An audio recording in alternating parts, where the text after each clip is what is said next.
I don't know who coined the phrase keeping up with the Joneses, but I was a Jones my entire life. I moved to Boston after college, fell madly in love with my husband, Keith. We proceeded to build this incredible life in the fast lane. We were both with growing global firms, advancing in our careers, and with all the frequent flyer miles and the hotel points, we were taking some lovely vacations and having a great time.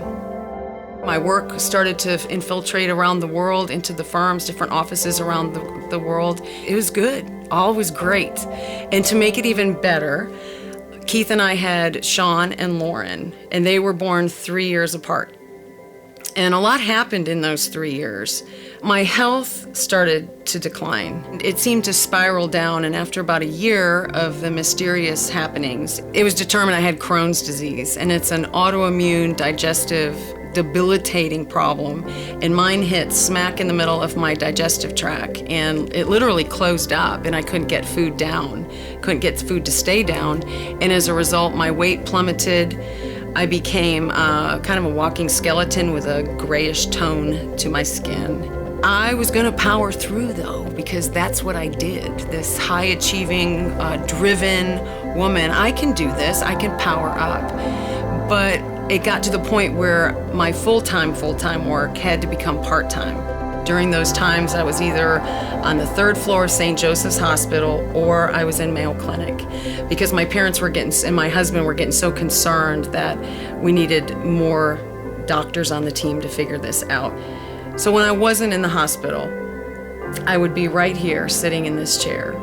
And words can't really describe the agony physically, emotionally, spiritually, in every way. I was just declining. And here I was, I couldn't even keep up with myself. I had these impossibly high standards of performance and perfectionism and this drivenness that was turning deadly. And it all culminated with a long-term disability, and long meaning 3 years. I had no more fight left in me, and my world went dark. My whole life, I had defined myself by what I could do, and now I could do nothing but sit here in this chair. And it was an all-out identity crisis. I didn't know who I was. When you are what you do, when you don't, you aren't. And I was just a heap of tears, crying day in and day out. And I hit rock bottom. But I discovered that Jesus was my rock at the bottom.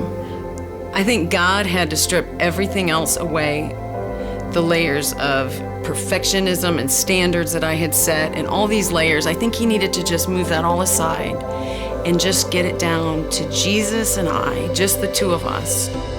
And it is there in those darkest days that I learned how to truly rest. And that changed everything for me. It wasn't a religion, it wasn't a to-do list, it wasn't a spiritual report card. It was Jesus. So eventually the doctors released me back to work, but my work no longer defined me. It was not my source any longer of my worth and my significance and my value. There's that scene in The Lion King. It is such a deep voice that says, "Remember who you are." And I hear that voice, and I remember in this chair and in the mornings when I meet with my Savior that I am a child of the Most High God, and I am a child of the one true King.